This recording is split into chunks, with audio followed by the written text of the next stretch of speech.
Good afternoon, and thank you for joining us again on COVID and the Law. This is your legal light and help law in these trying times. I'm your host, Samson Ladi Anyanini. After the first two episodes, part 1 and 2, on the questions more on frustration of employment contracts, loss of jobs, today you have asked us to treat one other sector of the economy that is most affected. That is contracts, particularly on provision of events or event organization. We have received your letters and your views, and that's what we are doing exactly right this moment. Did you enter into a contract for an event to be organized for you? Are the event organizers saying, even though they couldn't organize the program for you, you cannot have a refund? Event organizers are being chased for monies by those who sought their services. Where does the law come in this regard? Welcome to COVID and the Law.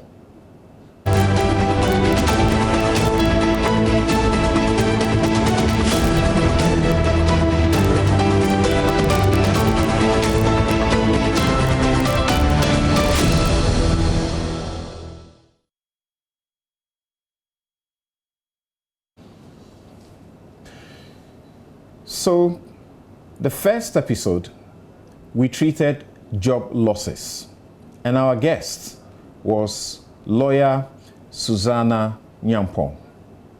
We bring you a recap of what happened in part 1 in respect of job losses. It became very clear that employers have rights, so do employees. There is a duty on the part of the employer to give work and pay for work done. If there is no work to generate revenue and income, there cannot be pay. This became very clear and obvious as teachers in private schools brought to fore their plight, where some of them were being laid off unilaterally without any negotiations, and their salaries were being cut. Number 2, the COVID-19 lockdown frustrated employees' ability to go to work. You couldn't go to work because the law said you can't go to work. And the employer was also prohibited from opening their businesses unless they were an essential service provider. So you couldn't go to work, and your employer could not also open his business for you to attend work unless you were an essential service provider. 3, the law of frustration affected the employer and the employee's ability to keep to the terms of the employment contract. This was no one's fault.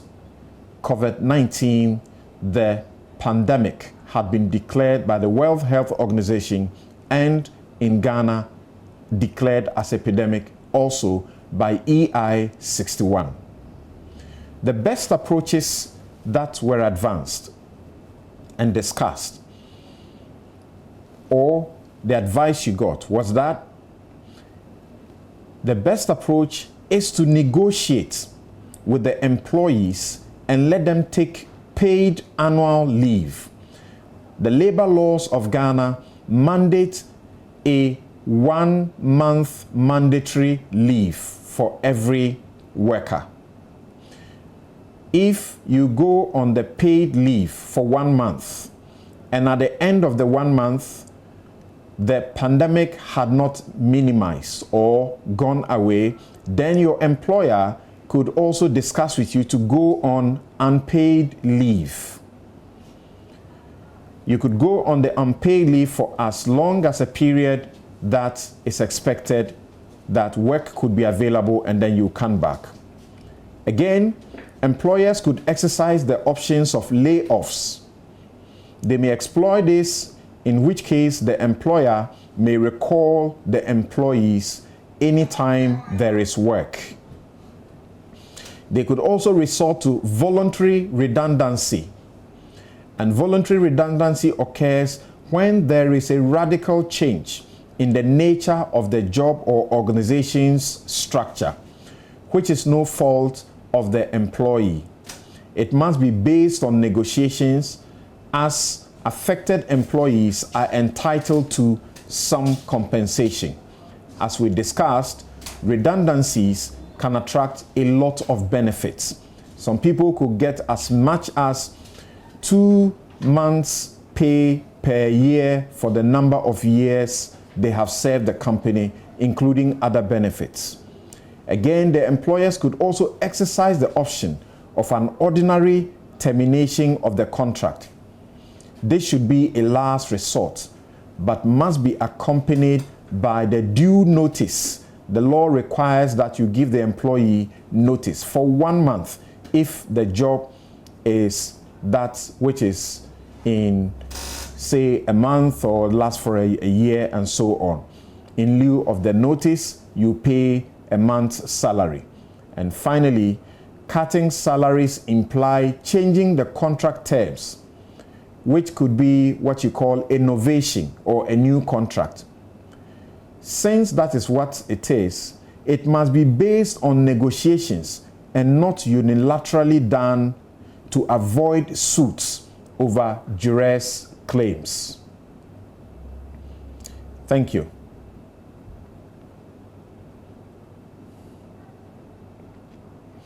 So here we are again. In the second week, we engaged on the topic, the justice of e-learning, fees, the pay cuts and refund. And we had lawyer Esine Okujeto. And here are our takeaways. Each situation is dealt with in accordance with the terms of the specific contract. In contract law, each party has an obligation to mitigate the effects when there is an intervening event such as COVID-19 pandemic. The schools may rely on frustration or force majeure because the contract may have been terminated, suspended, or truncated by the effects of the pandemic. But she emphasized that frustration or force majeure will not come into play where schools have found a way to perform their duty or the terms of the contract, their duty of teaching under the contract through the e-learning process. That is where there would also not be justification to unilaterally cut the salaries of the teachers who were engaged in the e-learning service. Parents and guardians have an equal obligation to perform their side of the contract by paying the fees. But as we agreed, it becomes a novation. These were terms that were not in the original contract. Therefore, negotiation is the way to go. Schools must negotiate the fees with parents and guardians because the new fees constitute additional terms in the original contract. These schools cannot rely on frustration or force majeure to cut salaries or teachers who are performing their contracts under the e-learning without negotiation, as mentioned. Generally, parents and guardians are entitled to refund of specific elements of school fees for which the service was not provided. For those of you who were asking whether you can get a refund, this was the advice. Example, feeding fees, extra classes fees, exams and boarding fees for the unexpired period of the term. You are entitled to it because you are not entitled to fees for which you did not provide the service. That is to the schools. You are not entitled to fees for which you did not provide the service. Therefore, the parents and guardians are entitled to the refund of these fees. Again, in the absence of negotiations, parents and guardians may resort to the court for damages and for compensation.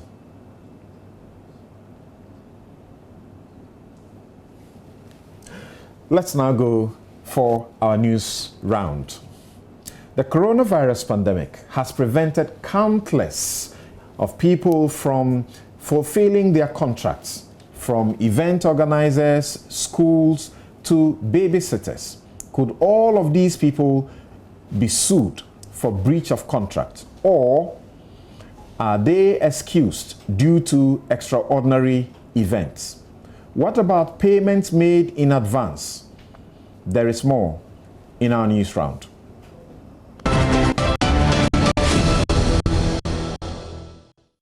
He affected us because he had to cancel. Oh, okay, Jennifer. Thank you very much for the call. Jennifer is one of the many people who have had to cancel their weddings because of the COVID-19. In this story, we'll be speaking to some of the allied service providers in the event organizing industry to understand how decisions like this affect their businesses.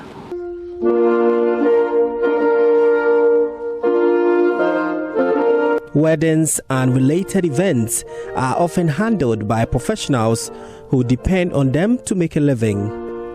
Event organizer Lillian Boama Teria manages Hang 2109 Enterprise. Her outfit was compelled to return advance payment for scheduled events to clients. Our calendar was booked for almost half of the year before the pandemic hit the country. And so we've cancelled about, I would say, 10 events. And these are events that were huge. And because of the cancellation, we've had to refund part of their monies to them. And that has been a blow for us because we have employees as well that we take care of. And without a steady flow of income now, it means that the resources that we've reserved are the same ones that we are using to refund our clients as well as take care of our employees. Well, so now we've had to lay off our employees because we cannot pay them. There's no jobs at the moment.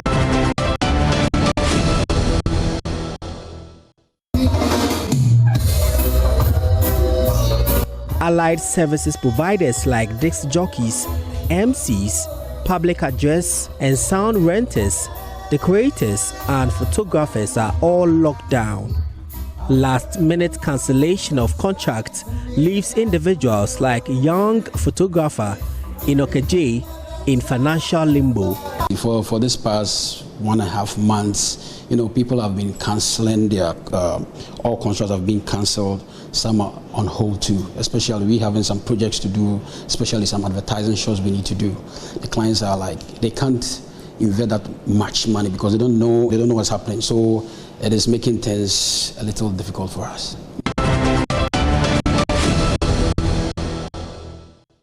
Sapphire Gardens is an event space and recreational center in Kumasi.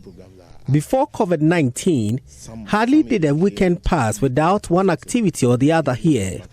The current debt situation is a far cry from the period preceding the outbreak of the pandemic. Yabrefo Ajimai is chief executive. Every Saturday there's a wedding here, and they pay like 3,000, 4,000 for the gowns. We also have other programs that we do every month, like a corporate Friday where we gather all the corporate people in Kumasi to come here, listen to live band, and enjoy. All these programs are off. Some even came in to make a deposit, and they've even come back for their money. Mr. Brefo had invested over $10,000 in this facility in readiness for Easter, which virtually never was. We were planning to use them for a program during the Easter holidays, so we just acquired them. And unfortunately, when it came, this COVID came in, and you could see that the appealing of, because it's been on the sun, and if we are not careful, we are losing the investment that we've done. Together with the transfers, it will be like $15,000. They are just wasting away. Jemfoa Owusu Chow is the owner of Royal Lameta Hotel. First, when the president announced it on the 9th, by 11th we had cancelled 41 conferences and workshops. It spanned between March and July. We've lost a lot. Not less than maybe 500,000 Ghana cedis. Not less than. How long these businesses in the event organizing chain remain crippled or how early they bounce back depends on persistence or otherwise of COVID-19 and government response. Prince Apia reporting.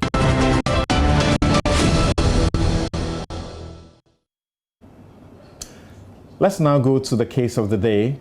Bafo Nketia Sapong is an event organizer, and he states our case of the day. This pandemic has really brought a very big blow to the events industry. I am into events planning and decoration. Some of us had events, upcoming events before the lockdown. We made payments and rentals. And because of this pandemic, we had to postpone.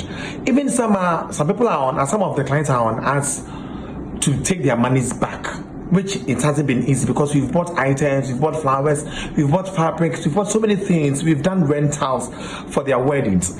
So for instance, I had a wedding hosting about 300 guests. Now, people came from US and London for that same event. But it's not unfortunate. Because of the pandemic, we have to postpone or do the 25 people event, which, you know, from 300 to 25 is a very big blow. Now the client is requesting me to bring back their money. Where am I going to get the money from? I've done my rentals and everything. So this pandemic has really brought a very big blow to we the event industry. So we still plead with some of our clients who are still on our necks, calling us day in that we should bring their monies, that they should please help us postpone their event. Come what may, this thing shall pass. Thank you very much. Right. So Bafo Nketia Sapong brings up an issue that I suppose a good number of you may be familiar with, particularly if you are an event organizer.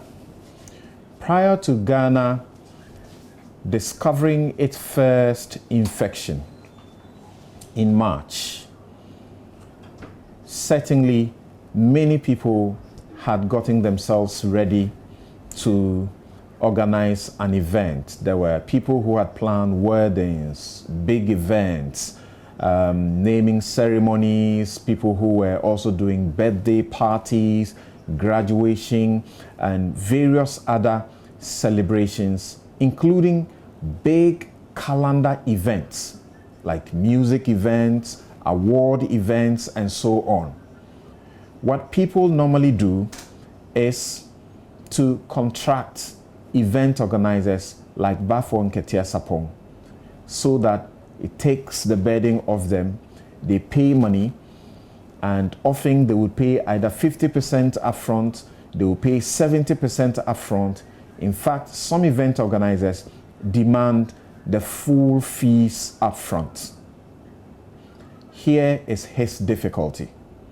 He had taken monies, some of which needed to be invested into renting, canopies. Some of it will go into chairs. Some of it will go into food. Some of it will go into music. People need to come and organize the music for the day, entertainment.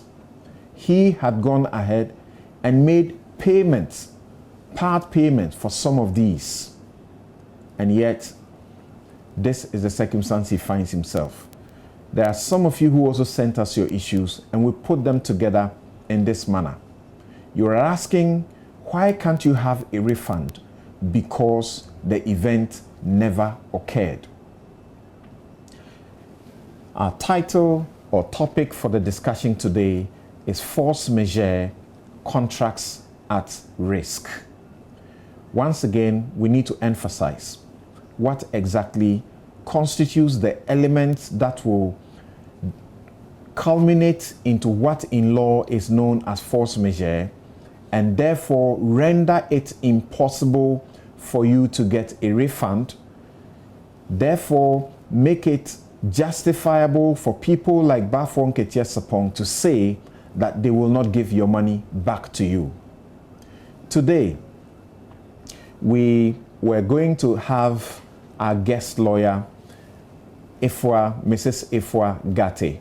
Mrs. Ifua Gate works with Gate and Gate a law firm here in Accra, and she's also the president of the Greater Accra Bar Association. But let's say because of force majeure, she's not here because of some frustrating event. A little domestic accident has made it impossible for her to be here. Now, these are the things we ought to note. When we speak about force majeure in law, we are simply talking about a situation where a supervening event, it could be a supernatural event, a supervening event like a flood, a supervening event could also include COVID-19, which has been declared a pandemic by the World Health Organization. Now, because of that supervening event, which both parties to the contract did not anticipate, they did not foresee, and also do not have the skill to prevent. So one, it was unforeseeable, it was unpredictable, and number two, it was irresistible. You could not do anything about it. And once that event happens, it makes it impossible, impracticable for you to perform the terms of the contract. Contracts are entered into on a certain basis, and that is why they are upheld by the law courts. The basis is that you and I must have a certain expectation of certainty when we enter into a contract. That is rendered in the Latin terms as pacta sunt servanda. We must fulfill our part of the terms of a contract on the basis of good faith. There is what is known as the sanctity of contract. Every contract must be respected. That is how come you can enter into a contract and expect to reap the results of the contract. Now, flip on the other side is that whilst we have this legitimate expectation of the certainty of the contract being performed, and that each party will respect the sanctity of the contract, and that if you do not respect the contract, you will be in breach of the contract. And having breached the contract, the other party who did not commit any fault will be entitled to what is known as damages in law, or can go to court, and the court will force you to do what is known as specific performance. If the contract was for the organization of an event and you fail to do it, and you are still interested in the event, even though the time has passed, you could ask the court to force the person to specifically perform the contract. That is, ensure that it comes off in the way and manner in which you agreed for the contract to be done. Or the court, depending on the circumstance, will give you a compensation, what is known as damages, for breach of the contract by the other party who did not perform their side of the contract. Now, if the circumstance that occurred is a circumstance that was, number one, irresistible, number two, it was unforeseeable, it was unpredictable, number three, it was an external event. Number three, it was an external event. And number four, that event must have made the performance of that contract impossible or impracticable. Then it becomes obvious that you cannot ask the other party for specific performance of the contract, and you cannot also ask for damages. But here is what we all have to note. Very central. It has no general application. In other words, unless the two parties have expressly provided for force majeure in the contract, you cannot rely on force majeure to say your obligations have been discharged and therefore you cannot be compelled to perform the contract. So note, there must have been an express provision in the contract stating that an event of force majeure in the nature of a health situation like the COVID-19 pandemic, when it occurs, discharges both parties from your obligations of performing the contract. So once that is not in the contract, it's not part of the terms of the contract, neither party can rely on force majeure to absolve themselves of their obligations. In fact, what that could also mean is that it may either discharge your obligations or bring you to a situation where you will renegotiate the terms. So if you do not have it as a part of your terms of your contract expressly, you cannot benefit from it. This is what happens in countries like Ghana, in the UK, which are known as common law countries. In other countries, known as the civil law countries, like Germany, like France and Italy, it is a general law of the country. So you don't need to have provided for it specifically in the terms of your contract before you can rely on it to excuse yourself of your obligations. So in those countries as we speak, people have been excused from the duties and the obligations they have in a contract without the contract specifically saying that a force majeure event like a pandemic of the nature of COVID-19 will excuse them. In Ghana, that does not apply. So let's take a quick break here. We'll return to take your questions and answer them directly.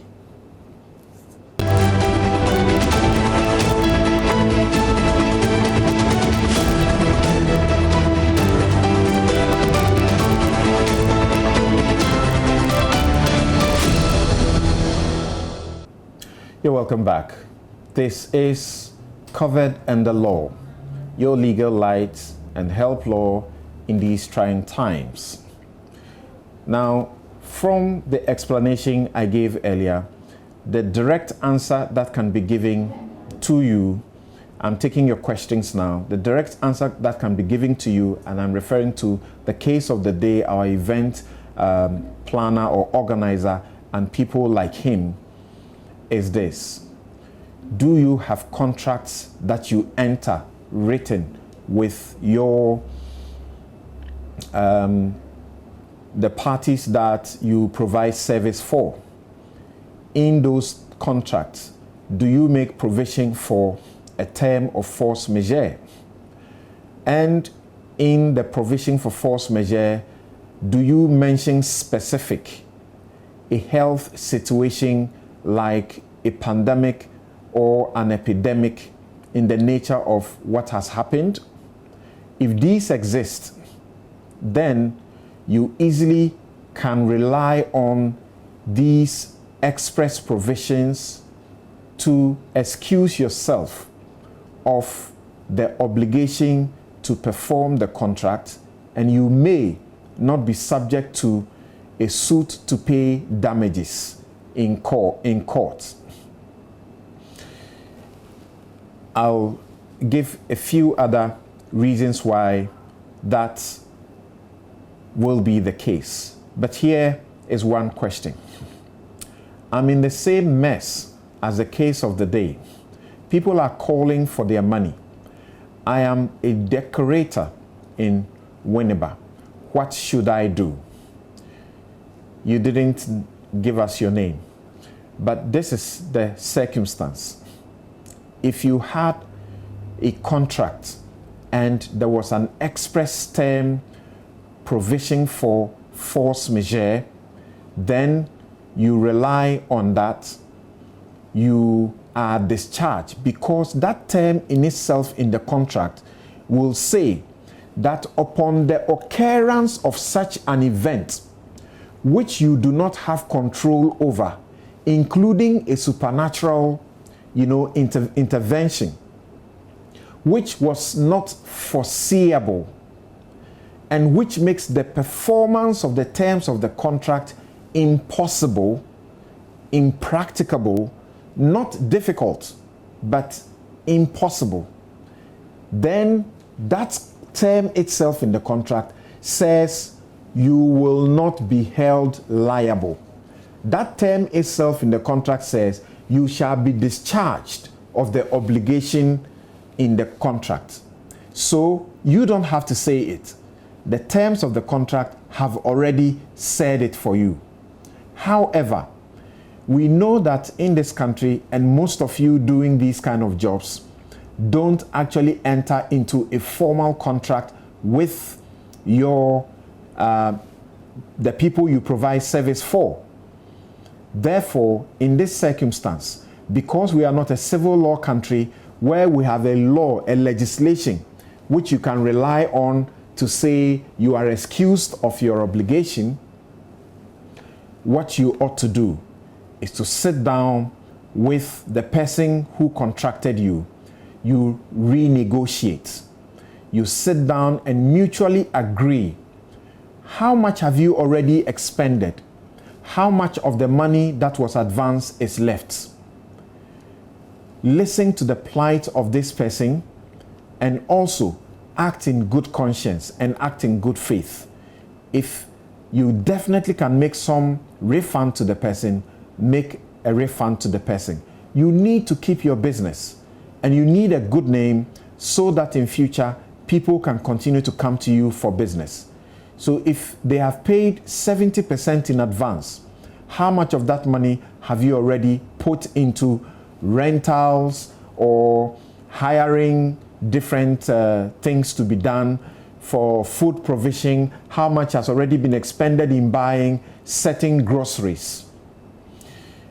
We have another question, but we have Gabby on the line.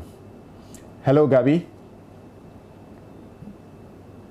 Gabby, welcome to COVID and the Law.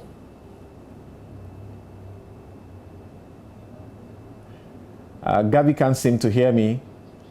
Gabby, welcome to COVID on the Law and the Law. Okay. Gabby's, screen is frozen. Gabby, do call back and okay. Hey, hi, Gabby. Hello, Gabby. Okay, it's frozen. Let me take the next question. You say you don't identify yourself. What is the difference between frustration of contract and force majeure? And that is a very important question. Whilst the two may look alike, in one, you may come to a point of being excused of your duty because of the radical change in the terms that you have bound yourself to perform. So there may be a difficulty in the performance.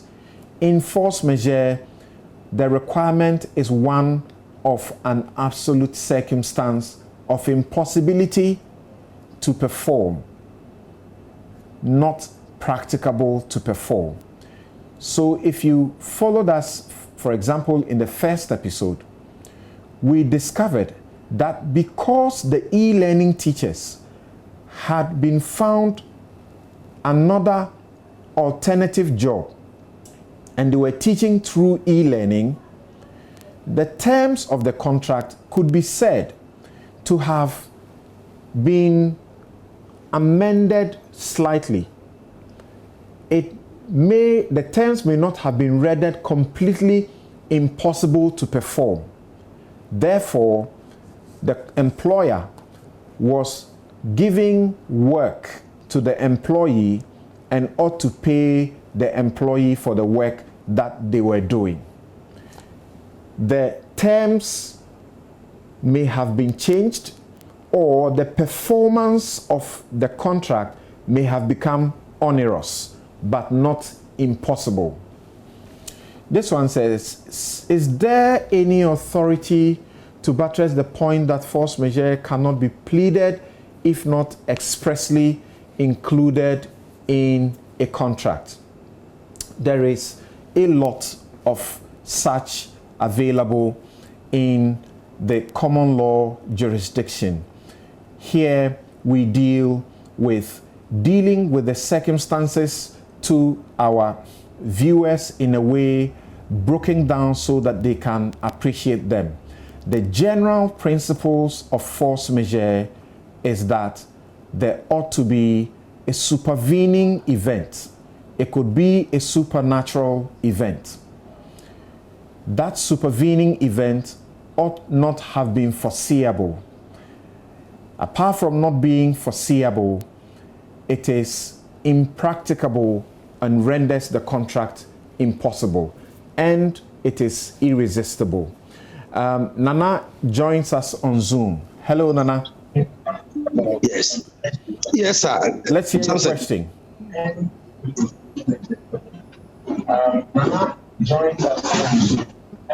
Yes, sir. Okay, so let's deal directly with your Zoom. Yeah, don't follow through the television for set. Having me. Yes,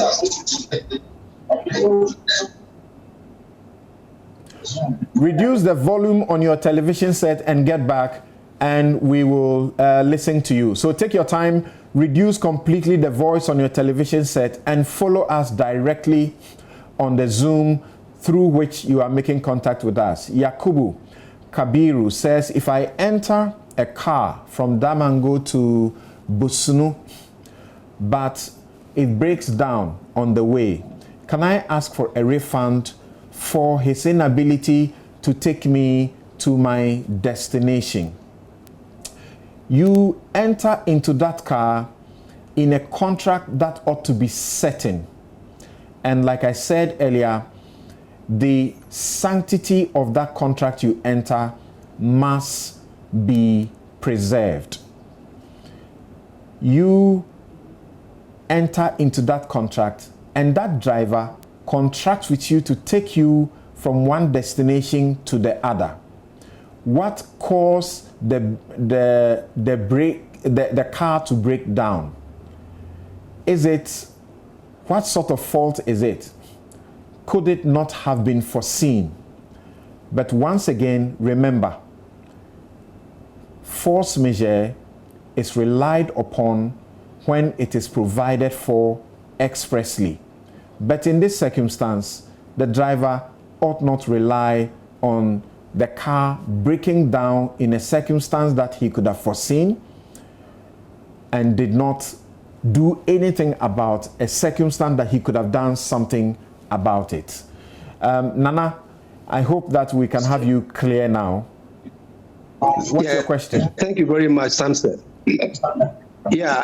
My question is, assuming I did not have the court, the force majeure, and now I've negotiated with this contractor or this person, but the person still insists that I refund all the money to him or her. What do I do? Taking into consideration that I might have spent some of the money in procuring some of the items that I would need for such an occasion. What do I do? Thank you. Thank you very much. Once again, central. The force majeure is an external event you have no control over. It renders the contract impossible. Once you don't have an express provision in your terms in the contract for force majeure, you can sit together and negotiate. You are renegotiating the terms of the contract. that must come by a mutual process. If in this process the other party is insisting 100% refund, once you have also expended some of the money for some of the items, show the person the receipts, show the person proof of the expenses you have already made, and perhaps how much covers your service provision for that particular contract. If the person does not agree and is just being too difficult, the point is that they can only go to court. Once they go to court, you will also bring forth your justification for why you decide to pay them a refund of X amount rather than the full refund. If you are going to court, remember, they could be asking for specific performance of the contract, or they could be asking for damages. What will be the basis for specific performance and what will be the basis of damages being sought? And on the basis of each case, the court will give a decision. But you want to keep your business and you want to have a good name. So try and reach a certain, agreeable terms with this particular person. In the US, there are people who thought that airlines, who thought that they could even decide not to refund the, airfares, and that they could rather talk about rescheduling and hoping that in future they could have their clients come back and use that money for other services on a flight. They have been ordered to pay the refunds to these passengers. Yes, Yakubu, you had a question about the car breaking down in the middle of the way. I think we have dealt with that. There was another question, Johnson from Tema. Okay, I've lost. Johnson from Tema says, an act and a legislative instrument, which is supreme. Okay, so we are dealing with force majeure situations here in Ghana. An act of Parliament, if you read Article 11 of the Constitution of Ghana, it gives you the hierarchy of the laws of Ghana. And it begins with the Constitution itself. And then it follows with acts of Parliament, and other laws follow accordingly. So open to Article 11 of your Constitution and read the hierarchy of laws in Ghana. This is on the side, not exactly directly on what we're dealing with now. But thank you for your question anyway. Let's go to the next question.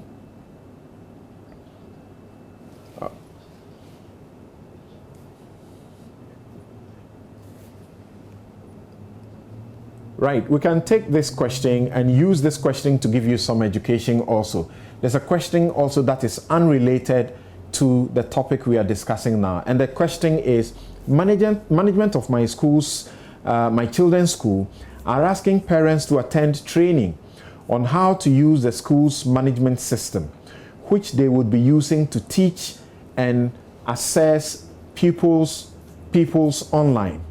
Most parents on the school's WhatsApp platform have urged management to resort to online for the training, but management insists parents attend in person. Though they have assured social distancing and other safety protocols would be adhered to, management told us they have permission from the Accra Metropolitan Education Office to conduct the training in groups of 25. Are they right to do so? This is from Ya in Accra. All right.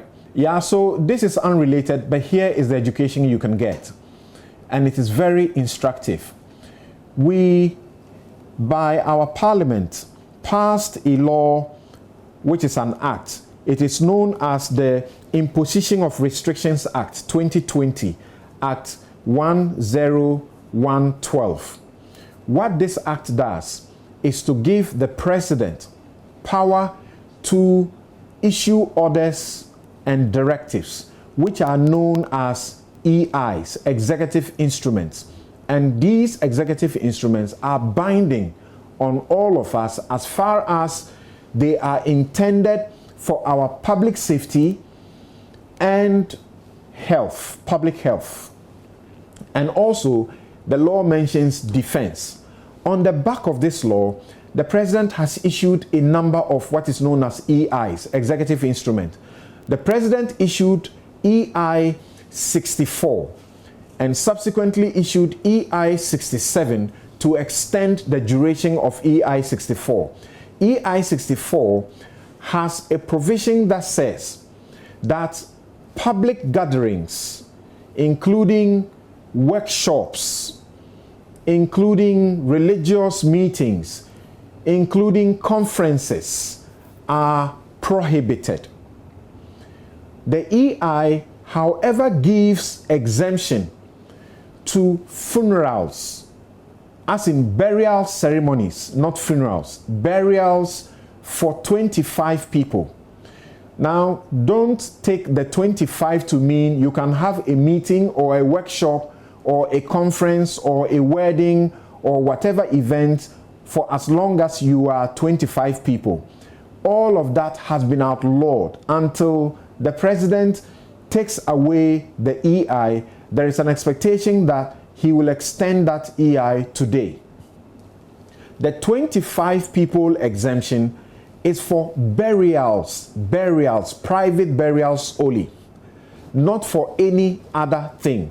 If you do any other thing with 25 people in a public gathering, you will be offending the law, and when you are arrested, you could go to jail. If you are found guilty, you could go to jail for 4 years minimum or 10 years maximum, or you could be paying a fine of 12,000 or 60,000 Ghana cedis. You don't want to get into that situation.